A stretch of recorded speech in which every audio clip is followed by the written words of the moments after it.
Canada. So, after 3 months, thankfully, nakapag-upload na tayo ulit ng bagong video dito sa ating YouTube channel. Medyo naging busy tayo dito pagdating ng Ontario, kaya medyo naglaylo ako sa pag-upload ng mga videos. Pero ngayon, ituloy-tuloy na ulit natin. And sobrang dami sa aking nagtatanong or nag-a-ask na gumawa ng video about dun sa pagpunta ko dito sa Canada. Para sa video na to, i-share ko na sa inyo yung naging experience ko sa airport sa Pilipinas and sa Canada nung pumunta na ako dito nung October 2023. So yes, thank you Lord kasi naka 3 months na tayo dito and 3 months na rin ako na nagtatrabaho.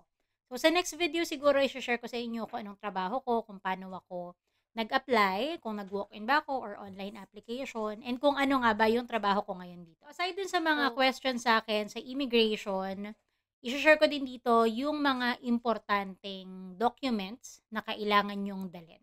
Okay? So please, bago natin to ituloy-tuloy, don't forget to like this video, i-share sa mga friends ninyo, and mag-subscribe po sa aking YouTube channel and hit the notification bell para maging updated kayo sa mga future videos ko. So, umpisahan natin yan guys sa mga importanteng dokumento. Yung mga documents na kailangan nyong dalhin.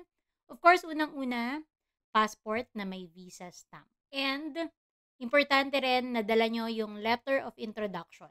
So, saan nyo makukuha yung letter of introduction?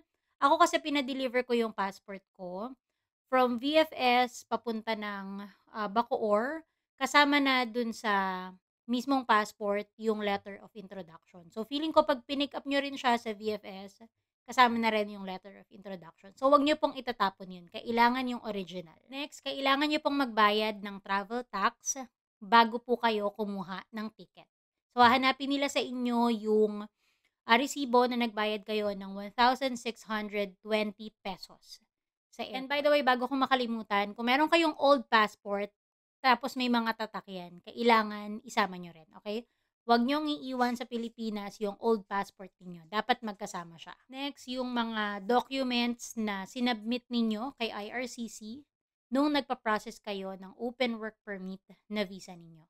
So, for example, yung statutory declaration na proof na common law partner kayo ng partner ninyo or marriage contract ninyo ng asawa ninyo, birth certificate, and mga bank statements or bank account kung nag-present kayo.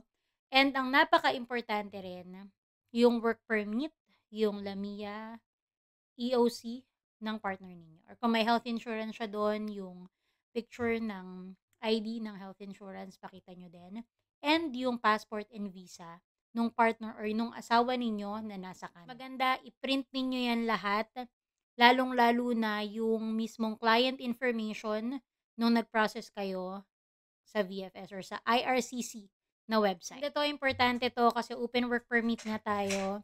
So, kailangan yung i-print, kuha kayo sa Google or sa website ni POEA nung letter. Okay, about sa spousal open work permit sa Canada. Okay, nasa Google yan or sa website ni POEA. May mga tanong tayo, kailangan pa ba daw mag-PDOS kapag open work permit? Hindi na po. So, doon naman tayo ngayon sa mga tanong sa akin ng immigration officer or ng IO sa Pilipinas. Unang-unang hiningi sa akin yung passport ko na may visa. Nung nakita niya na yung passport ko and yung visa ko, tinanong niya lang kung saang province ako pupunta. And kung open work permit na daw. Then sinabi ko, yes. Niya, ano dun yung partner mo, student or foreign worker? So sabi ko, foreign worker. Pagkatapos nun, wala na. Tinatakan niya na, umalis na ako kaagad. So hindi sila ganun kahigpit. Hindi ko alam kung, kasi ako meron na akong 4 din na tatak sa passport ko, medyo marami na akong travel. So, yung kasabayan ko kasi na friend ko, may mga hiningi pa sa kanyang documents. So, siguro depende rin sa immigration officer. Pagdating naman sa IO, nung nandito na ako sa Canada, bale, sa Toronto kasi ako unang lumapag, bale from Philippines to Korea, Korea to Toronto. Then, lumipat ako ng airport from Toronto Pearson papunta sa, parang 30 minutes away yun eh, parang Billy Bishop na airport. So, nag-Uber pa ako papunta doon, 30 minutes away from Pearson. And then, sa Ottawa pa para makapunta ng Ottawa. So, lahat nung sa immigration officer, tinanong na ako sa Toronto pa lang. Then, ang mga hiningi sa akin, yung work permit, yung passport ko, work permit ng partner ko ha, passport niya na may visa, yung LMIA pinakita ko rin, and actually, ang binigay ko sa kanya, yung isang binder na ng mga ng mga documents niya, nung partner ko. Pero ang importanteng titignan nila dyan is yung work permit niya and yung passport niya na may visa. Wala silang masyadong tanong, basta ibigay mo na yung mga documents na kailangan. Documents ng partner mo and yung documents mo. So, ang tinanong lang nila kung gusto ko na ba daw kumuha ng SIN. And yung work permit doon na rin sa airport. So, mas maganda yon. After mo kay immigration officer, may pupuntahan kang table, ituturo nila sa'yo para makakuha ka na ng open work permit mo. So, i-issue nila yon.